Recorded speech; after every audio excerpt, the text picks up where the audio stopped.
영. 그때에 여래께서 가슴의 만자로부터 보배로운 광명을 쏟아내시니 그 빛이 찬란하게 빛나면서 백천가지의 빛깔이 있는데 시방의 티끌과 같은 많은 불세계를 한꺼번에 두루 비추시고 시방에 있는 보배로 장음된 세계의 모든 열애의 정수리에 그 광명을 대시며 다시 돌이켜 안한과 대중에게 비추시고는 안한에게 일러 말씀하셨다.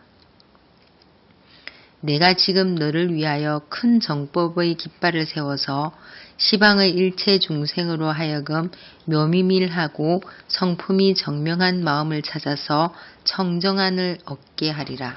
강의 부처님께서 신통을 세 번째 보이신 장면이다. 광명이 백천가지의 빛깔인 것은 중생들의 세계가 백천가지인 미진수 세계이기 때문이다. 획, 묘, 미밀, 성정, 명심을 보통은 묘한 미밀성과 정명심을 얻는다라고 풀이하고 있으나 원래 능엄경은 넉자배기로 된 경문이고 또한 앞에서 상주진심, 성정명체에서도 넉자씩 끊어서 해석하였다. 그리고 진심은 사람마다 본래 갖추고 있으니 얻는다고 설명하기보다는 찾는다고 표현하는 것이 정당하다고 생각되어 묘미밀하고 성품이 정명한 마음을 찾는다로 새겼다.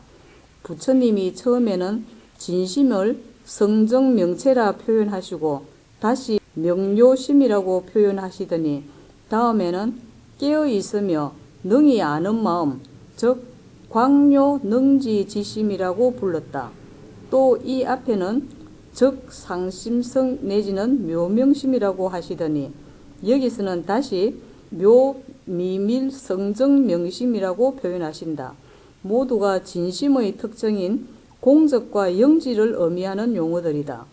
성정명심에서 정은 공적을 나타내고 명은 영지를 나타낸다.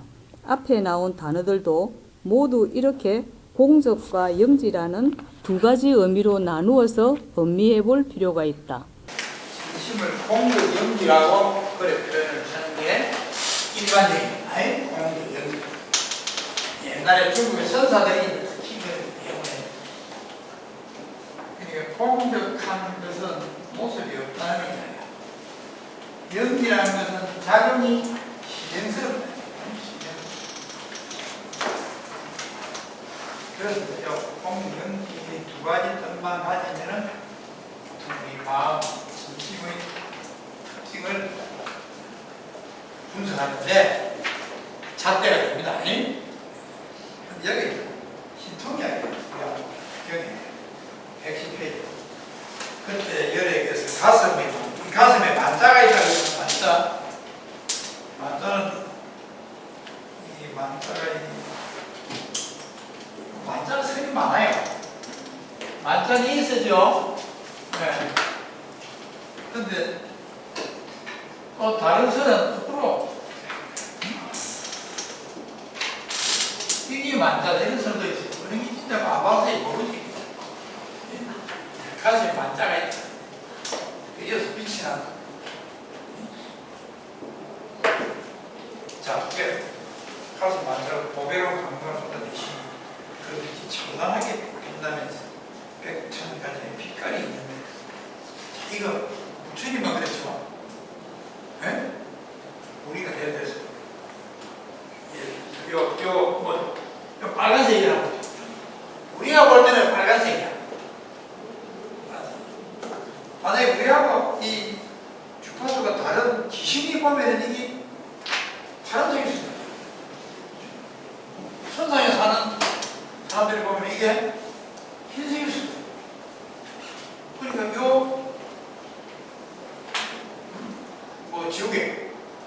지우개에서 우리 눈에는 빨간색, 여기에 무수한 색깔이 나옵니다. 우리 주파수에만 그리 봐서 우리만 세상에 사는 게 아니에요. 중생의 주파수. 부처님 만자에서 보배로운 광명을 쏟아내시고 무슨 말이죠? 부처님 피부가 무슨 자막 가마가 뭐 맛을 보는데 무슨 보랏빛 비슷한 무슨 그런 색깔이거든요. 그런데 귀신이 보는 하늘 지옥에 있는데 앞으로 다 색깔이 다르지. 그러니까 여기 말하는 100층까지만 나오겠어요. 그건 더 많은 색깔이 나와요. 우리가 실제로 이 흰색이랑 빨간색을 한번 보내니까 여기 많은 빛이 다 있는데 다만 붉은색만 반사시킨다. 그렇죠? 그러니까 붉은색만 있는 게 아니라 이게 온갖 색이 다 있는데 붉은색만 지금 반사를 시켜서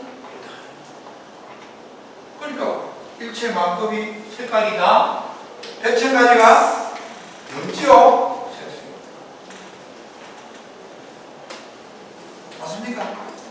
예. 그러니까 이거는 부처님이 신통이 있을 그 말이 아닙니다. 사실. 우리가 듣볼 때는 그렇지. 신통 이야기가 뭐 광명 이야기가 안 나오다 갑자기 하나 나오니까 또 하는가 보다. 또 세 번째로 신통을 보이고. 그래가지고 그래 실은 우리도 다 100,000가지 위에는 뭐 100,000가지 10,000가지 10,000만 가지 수억 가지의 광명을 우리도 가지고 있습니다.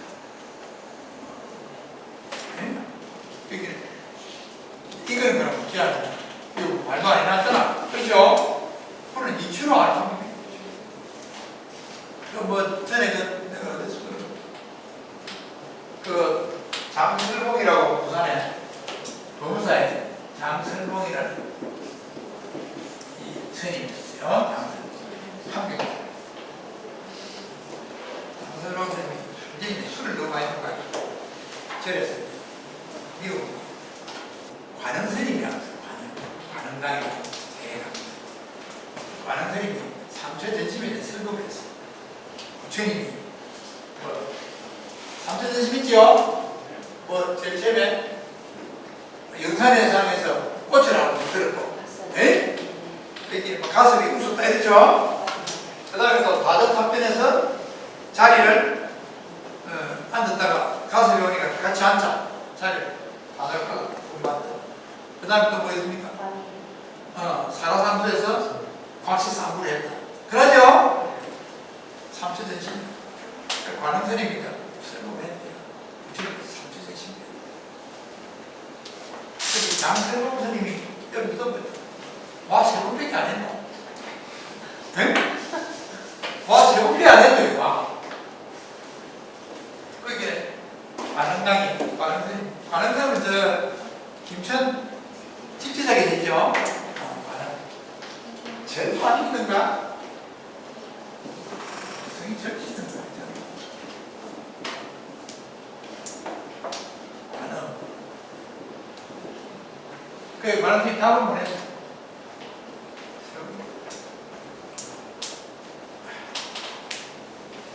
세분백이 왜 세분만 했냐? 그거 질문이 그럴듯하더라. 우리나라 사람들은 원래 3세분이니까 세분해야지 이야기했지만 중국 놈들은 일본 놈들은 3세분이 없잖아. 그렇죠? 그런 이야기가 있어요. 세분만 했겠어요? 부처님은 처처에서 전심을 했지. 법을 전했지. 나 원하는 거니까. 부처님만 보면서 빛이 나는 게 아니라 우리도 다 빛이 나는데 우리는 목을 따르는 그와 같습니다. 장설 유명한 사람.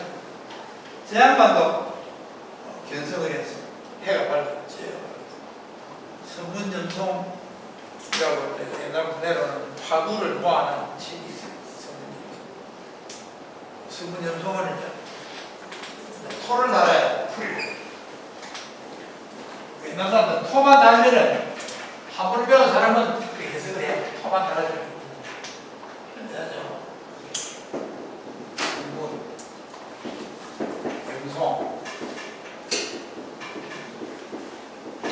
화두가 1450개가 화두 하나 써놓고 보고 없거든. 이 화두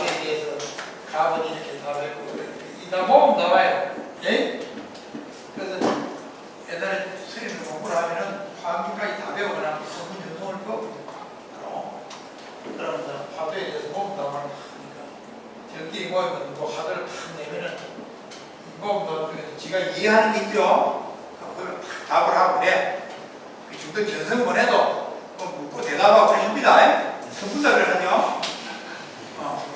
하는 거야. 근데 이게 토를 날에 토다는 사람이 없어. 조선 천지. 잘났다는 분들이 다 모여서 해야 하겠네. 이 사람 합니다. 장수. 이 사람이 토를 그 당시에는 이 사도 선에 대해서 제인자 기록을 했어. 그냥 검사했어. 근데 이 양반이 안당에 술을 좋아해. 그럼 술 먹고 나면 그 다음에 완전 추사가 그냥 제인자에다 주사지. 그러니까 평소에는 노인인데 술 안 먹고 나면 이거 막 거기다 발견되니 경은아 안 먹지요? 변선이면 안 먹어. 저거는 우리 엄마를 하고 변성을 했어요. 그 다음 지금 공부하기 싫다는데 변성하기 전까지 들어가면서 마음이 뭐라 하냐. 변성한 사람들은 저렇게 희한한 짓들을 많이 합니다. 왜 그런가 하면 공개 연기를 알고 나니까 더 할 게 없거든. 더 할 게 없는데 술 먹는 버르장머리 남아있죠? 그 버르장머리를 다 없애야 그게 불체잖아요. 그 버르장머리 없애는 게 쉽겠죠? 버르장머리를 하는 눈이 없잖아. 눈에 딱 있으면 하나하나 핀셋으로 집어내려고 하면 시간이 걸리긴데. 그렇죠? 아무도 없으기는 그거 쉽잖아. 그거를 알고. 버릇이라고는 어디에 있는지 모르니까 이런 거는 버릇 없애는 것 같은데 또 담배 끊는 거 똑같죠? 그래서 선사들이 변성하고 나서 그 다음에 오후에 깨달으면 수행을 안 해. 모임이라 하죠. 모임이라 이 열이라서 안 해. 이건 믿기도 안 하고. 근데 이치는 다 아는데 그 이치만 알아도 남들 존경하고 이러니까 막 거기를 들어가니까 장세 보면 술 때문에 배겠어요. 그런 대단한 사람이에요. 근데 원래 저 정관이 그 당시에 이제 우리나라에서 유명한 강사가 있는데 그 중에 정관영이라고 그 들어가는 사람입니다. 그래 와 3번 뺏기 전심을 안 해. 답을 보내요. 우산에 힘을 가지고 강의 한참 하고 있는데 옆에서 와 3번 뺏기 전심을 하는데 무릎에 대답만 하고 어디 됩니까? 똥 되는 기죠? 똥 되는 기라. 그 뒤에 바른선이 부산에 잘 안 왔어. 하도 안 왔어. 한 번 왔던 거야. 그 뒤에 60년대 이야기거든. 1960년대 하고 1990년대에 시민회 조합 시민회 그 하고 온 적이 있어요. 네. 어쨌든 간에 신통 그런 겁니다. 너무 좋아할 수 있어요. 그러는 거 이제 보면 부처님입니다. 억수로 인심스러운 이야기를 하죠. 역시 페이지 밑에 보면 내가 지금 너를 위하여 큰 정법의 깃발을 세워 시방의 일체 중생을 하여금 묘미미라고 성품이 전명한 마음을 찾아 스스로 찾도록 해서 그래서 청량한 문을 얻게 되겠다. 스스로 인심을 선포합니다. 그래놓고 백성이 개인 겨는 마음 여기서부터 이제 이 마음을 열분에게 설명하는 마음이라는 것이다. 그런데 이제 그 마음이라는 그 모양이 뭡니까? 시각 현상을 통해서 우리가 본다고 하는 시각 현상 그걸 통해서 마음을 비유해서 설명한다. 역시 페이지 1. 견은 마음의 작용이다. 경, 아나나, 내가 앞에서 나에게 대답하기를 빛나는 주먹인 광명견을 보았다고 하였는데 이 주먹의 광명이 무엇으로 인하여 있으며 어떻게 주먹이 되었으며 너가 무엇을 가지고 보는가? 아난이 대답하였다. 부처님은 몸 전체가 황금색이라서 주먹에도 금빛 광명이 있고 또 손가락을 구부려 쥐고서 사람에게 보이심으로 주먹이란 모양이 있으며 그것을 제가 제 눈으로 보았습니다. 부처님께서 아난에게 말씀하셨다. 열애가 오늘 진실한 말로 너에게 말하니 모든 지혜로운 사람들은 비유를 통하여 개워하느니라. 아난, 여선다바, 견관명권, 차권광명, 인하소유, 오나성권, 여장수견. 아난은 유불전체 부당금, 허겨보산, 청정소생, 고유광명, 아실안관, 오륜지단, 구록시인, 고유권상, 불고아난, 열애금일, 실언고여, 제유지자, 요의비유, 이득개요. 강의. 부처님은 누구든지 비유를 통하여 개호할 수 있다고 하셨다. 지금부터 부처님께서 진심을 밝히시고자 견이라는 비유를 방편 삼아서 설법을 시작하신다. 우리의 참 마음은 모습을 찾을 길이 없다. 모습이 없는 것을 설명하여 납득시키는 것은 가장 어려운 작업이다. 알기 쉬운 비유를 들어서 모습이 없다는 그것을 미루어 짐작하도록 설명하는 방법이라야 현명한 수단이다. 그래서 아난이 처음에 부처님의 금빛 몸매를 보고서 발심한 사실을 빌미로 하여 몸매라는 시각 현상을 보는 견을 방편으로 삼아서 진심을 밝히시는 설법을 하신다. 즉 병견하여 식심하게 하는 법문을 펴시고자 하시는 장면이다. 아난이 부처님의 멋진 32상이라는 시각 현상을 보는 견이라는 그 장면에서 그때 부처님의 멋진 몸매라는 시각 현상을 보는 놈과 그 시각 현상을 볼 줄 아는 견성을 자세하게 설명하면서 그 견성의 주체인 모습이 없는 마음인 진심을 직지하시는 법문을 펼치신다. 따라서 이하에서 나오는 견이나 견증이나 견성이란 용어를 보면 항상 불변하는 참 마음인 진심을 설명하기 위한 비유임을 잊지 말고 상기해야만 한다.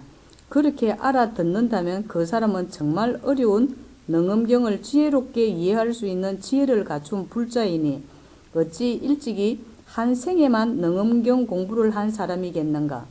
여러 생에 걸쳐서 많은 시간을 능엄경과 가까이 한 결과로 얻은 지혜가 분명하다.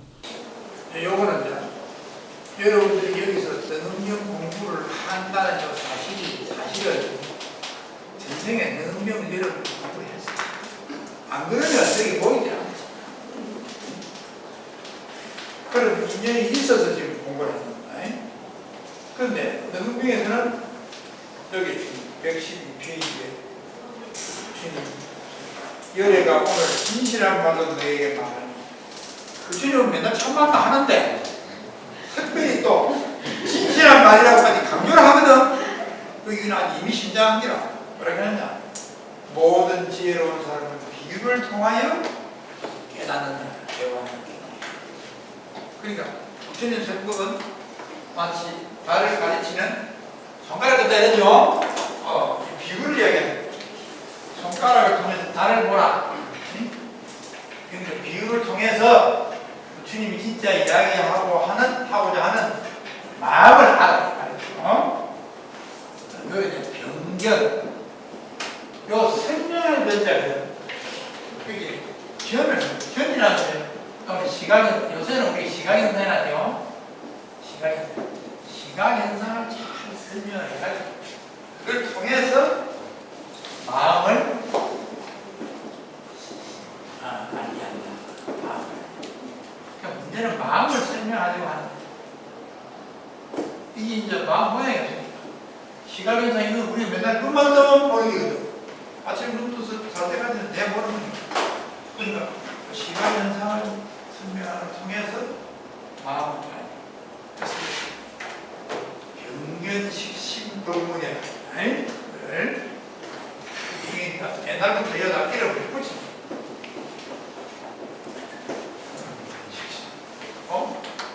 여기서 10번을 씁니다.